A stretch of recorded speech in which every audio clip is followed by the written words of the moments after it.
Subscribe करिए हमारे channel target UP TET CTET को और बेल आइकन को दबाइए। हेलो फ्रेंड्स, मैं रेनू स्वागत करती हूँ आप सभी का आपके अपनी channel target UP TET CTET में। दोस्तों, आज की इस वीडियो में हम पढ़ने वाले हैं आप लोगों के इंग्लिश विषय के सुपर फास्ट रिवीजन क्लासेस को। जैसा कि ऑलरेडी आप लोगों ने 9 क्लासेस कंप्लीट कर ली है और 9 क्लासेस को बहुत ही अच्छे से आप लोगों ने सभी क्वेश्चंस के आंसर भी दिए और मैक्सिमम ऐसे बच्चे हैं जो बहुत अच्छे से अपनी प्रिपरेशन कर रहे हैं हमारे चैनल से। तो दोस्तों, चलिए आज आप लोग के लिए हम 10वीं क्लास भी लेकर के आए हैं, तो चलिए स्टार्ट करते हैं 10वीं क्लास। और अगर किसी भी प्रशिक्षु ने अभी जितनी भी क्लासेस हमने पढ़ाई हैं 9 तक, अगर आपने नहीं देखा तो प्लीज आप देख लीजिए उसको। तो चलिए स्टार्ट करते हैं क्वेश्चन नंबर 91 से। और अगर अभी तक आपने वीडियो को शेयर नहीं किया तो प्लीज अपने फ्रेंड्स को भी जल्दी जोड़ लीजिए। आप लोग अपने कॉलेज के फ्रेंड्स को कॉलेज के ग्रुप में आप लोग इस वीडियो को शेयर कर दीजिए, आपके अधिक से अधिक फ्रेंड्स जुड़ जाएंगे। तो दोस्तों, आप लोग प्लीज शेयर कर दीजिए जितना हो सके अधिक से अधिक इस वीडियो को। जितना आप लोग शेयर करेंगे उतना ही अधिक से अधिक प्रशिक्षु तक ये वीडियो पहुंचेगा और उतने ही अधिक से अधिक प्रशिक्षु हमारे चैनल से जुड़ेंगे। तो शेयर आप लोग जरूर कर दिया करिए, क्योंकि व्हाट्सएप पर शेयर करोगे आप तो जल्दी जो भी ऑनलाइन होगा वो तुरंत आ जाएगा और हमारे सभी वीडियोस को कंप्लीटली वो देख भी लेगा। और ये जितने भी क्वेश्चंस मैं यहाँ पर लाती हूँ, मैक्सिमम क्वेश्चंस ऐसे होते हैं जो आप लोग के एग्जाम में ऑलरेडी पूछे गए होते हैं या फिर पूछे जा सकते हैं। तो ये क्वेश्चंस बहुत ही इंपॉर्टेंट हैं। तो चलिए स्टार्ट करते हैं क्वेश्चन नंबर 91 से। The structural approach relates to.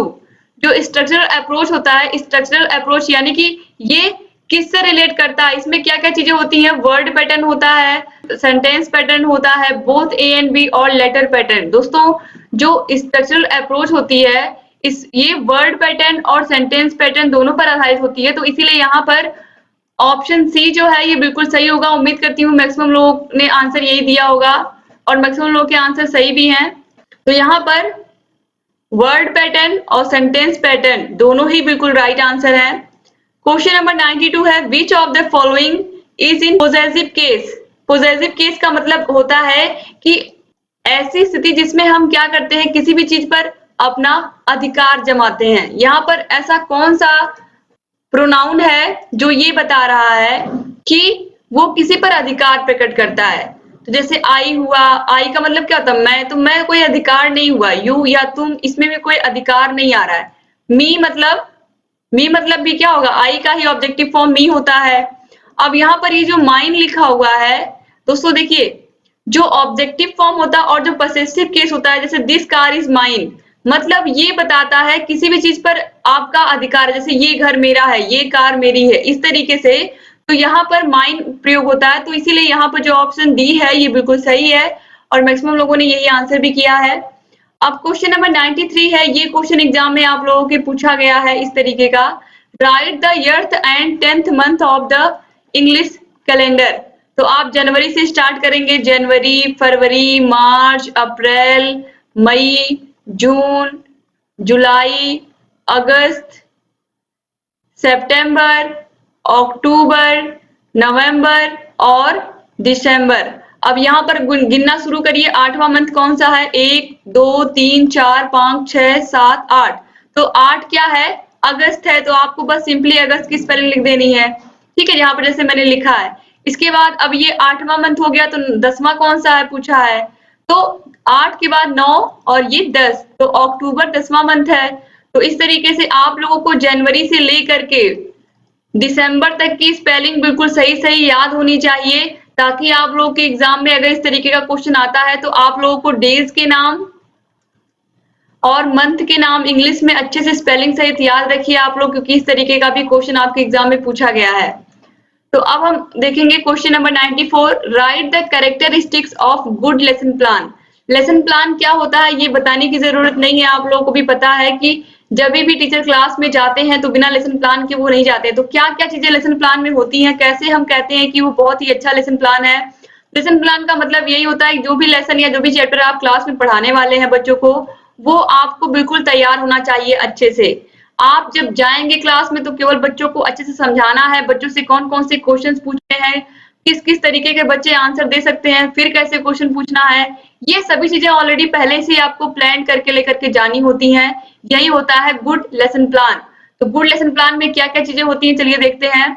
A good lesson plan should be based on principles of teaching and theories of psychology, यानी कि जो गुड लेसन प्लान होता है वो शिक्षण के सिद्धांतों पर आधारित होता है और मनोवैज्ञानिक होता है। मतलब मनोवैज्ञानिक का मतलब कि इस तरीके के क्वेश्चंस रखे जाते हैं कि बच्चे इसका आंसर दे पाएंगे या नहीं दे पाएंगे। क्योंकि आप लोगों ने मनोविज्ञान पढ़ा हुआ है फर्स्ट सेमेस्टर में, तो आपको पता है कि मनोविज्ञान का मतलब क्या होता है, किस तरीके से हमें बच्चे को समझना है और वो लोग क्या सोचते हैं, किस तरीके से आंसर दे सकते हैं, इन सभी चीजों के बारे में हमें पहले से ही सोचना होता है।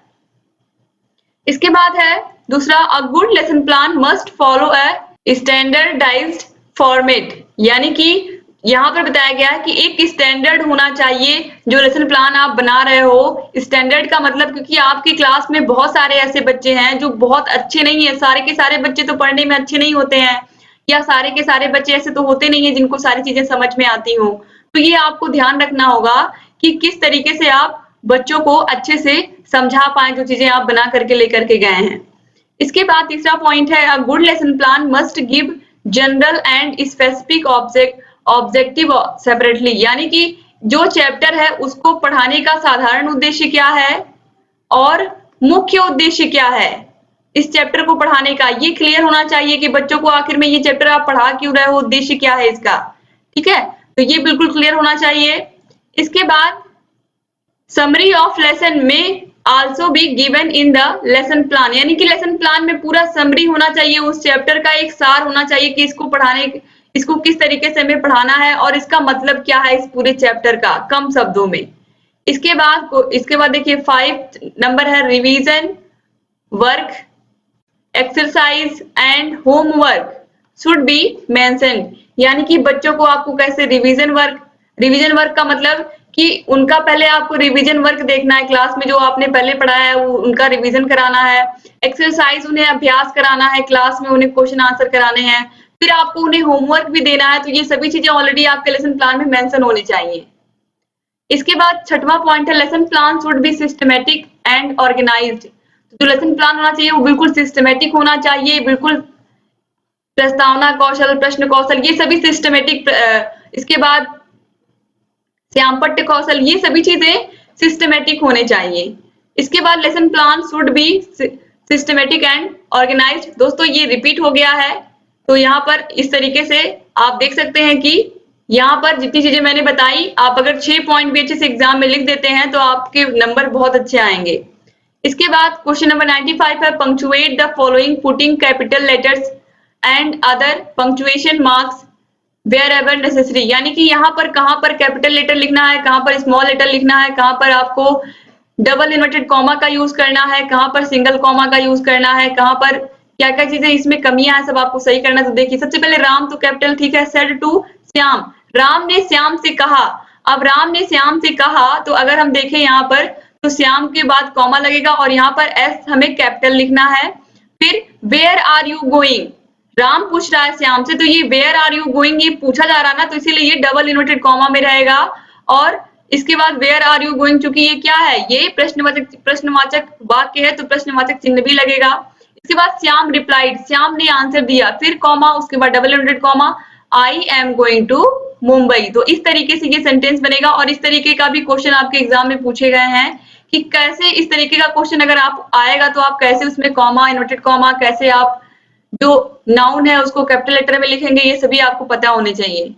इसके बाद give the meaning of conjunction with example, conjunction क्या होता है, तो कंजंक्शन क्या होता है आप देखिए, conjunction is a joining word, it joins words, group of words और सेंटेंसेस, यानी कि जो कंजंक्शन होते हैं, कंजंक्शन वर्ड ऐसे वर्ड्स होते हैं जो वर्ड्स को ज्वाइन करते हैं, ग्रुप ऑफ वर्ड्स को भी ज्वाइन करते हैं और सेंटेंसेस को भी आपस में जोड़ते हैं, वर्ड्स को भी जोड़ते हैं, सेंटेंसेस को भी जोड़ते हैं। जैसे कि Mohan and Ram are brothers, तो ये मोहन और राम किससे जुड़े हैं, यहाँ पर एंड से जुड़े हुए हैं ना, तो ये जो एंड हो गया ये क्या हो गया, ये कंजंक्शन हो गया। इसके बाद क्वेश्चन नंबर 97 है, इसका आंसर मुझे सभी लोगों से मिलना चाहिए, अधिक से अधिक लोग इस पे कमेंट करिए। Methods approaches of teaching English is, इसमें से कौन कौन से मेथड्स या अप्रोचेस हैं टीचिंग इंग्लिश के, इंग्लिश को पढ़ाने के? Structural approach, grammar translation method, direct method या फिर ऑल ऑफ देम? आप लोग कमेंट करिए, जल्दी जल्दी जल्दी आप लोग कमेंट करिए, देखती हूँ मैं किसका आंसर बिल्कुल करेक्ट है। मैक्सिमम लोग करेक्ट आंसर दे रहे हैं। इसमें से कौन कौन से टीचिंग मेथड्स हैं और अप्रोचेस हैं? चारों ऑप्शन में से कौन सा ऑप्शन सही है? बिल्कुल सही option D, all of them. ये सभी क्या है? Methods and approaches of teaching English हैं। इसके बाद क्वेश्चन नंबर 98 है fill in the blanks. Fill in the blanks, take as you want. तो यहां पर फिल होगा as much as you want, यानी कि तुम्हारी जितनी इच्छा हो तुम उतना ले सकते हो। अब देखिए इसके बाद क्वेश्चन नंबर 99 है choose the name of bird. Bird मतलब जो उड़ते हैं, जो भी, उन्हें हम क्या कहते हैं आसमान में? पक्षी, यानी कि जो उड़ सकते हैं। तो ऐसा कौन सा जानवर, यहाँ पर आप देखिए ऐसा कौन सा पक्षी है, मतलब इसमें इन चारों में कौन पक्षी है और कौन कौन से जानवर है? तो केवल हमें पक्षी को ढूंढना है। डियर, हिरन तो पक्षी होता नहीं, ये तो पशु है, जानवर है। लायन, शेर भी क्या है? जानवर या पशु है। कार क्या है? निर्जीव वस्तु है एक, जो कि जमीन पर चलती है। और क्रो क्या है? कौवा, यही क्या है? जानवर। तो ऑप्शन बी बिल्कुल सही है और मैक्सिमम लोगों ने इसका राइट आंसर दिया। क्रो क्या है? बर्ड है। इसके बाद क्वेश्चन नंबर 100 है फिल द स्पेलिंग्स।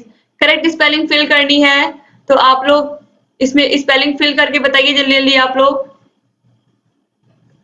पहले में हम क्या फिल करेंगे? SCENERY, scenery. और यहां पर NATIONAL,